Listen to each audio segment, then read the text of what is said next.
I'm feeling all of the emotions in the whole world. Nervous, excited, optimistic. Why wouldn't I meet my future husband on the other side of a wall? In previous relationships, I was often told, you're doing too much. And that's something I'm not willing to sacrifice, is changing who I am. If I have to sacrifice my family to be with someone, I don't believe that would end up being a true love. My spiritual faith, I just would want somebody who shares some sort of spirituality. Emotional vulnerability.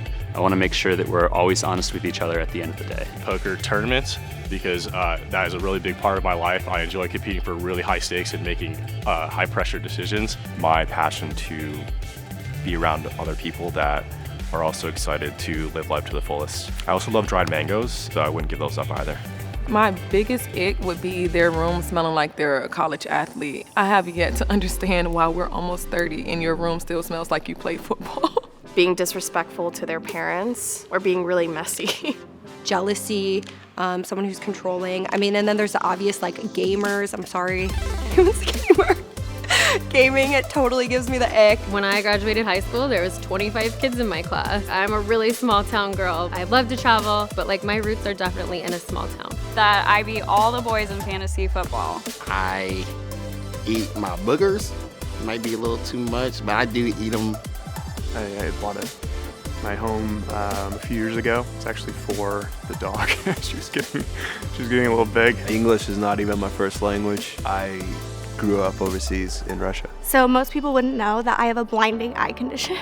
There's a good chance that I will go blind at some point in my life. This experiment is more than just an experiment for me because it stimulates what my life could be. My friends and family would describe me as very grounded and empathetic. I think they would just describe me as a big heart. A bubbly, fun person who thinks that they're funny. Confident and independent and a badass woman. Energetic and just an overall fun person to be around. I'm looking for someone that's secure and ready to have an exciting life together. And she laughs at my jokes and I laugh at her and we just kind of are on the same page with our humor. Someone who is nice and respectful. Someone who's smart, someone who's funny, someone who's ambitious, athletic, because I love to play sports. Someone who's consistent with outlook on life and just kind of a positive person. Somebody that inspires me to be a better person and somebody that I can do the same for. Someone that compliments me well and honestly just someone who's nice and not mean to me. I think one thing that could potentially get on my partner's nerves is I tend to be a fixer. I like to fix things. Probably be sarcastic, probably too much.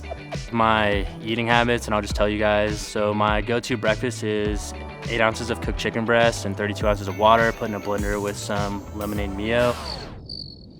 I know it's gross, but I'm just trying to get my protein in. Love movies. I love movie quotes then, so I do speak a lot of quotes. Sometimes I will whistle. It gets annoying, I'm sure.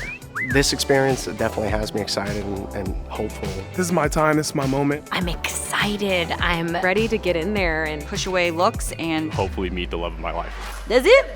Was that bad? Was that okay? Yeah, is that okay?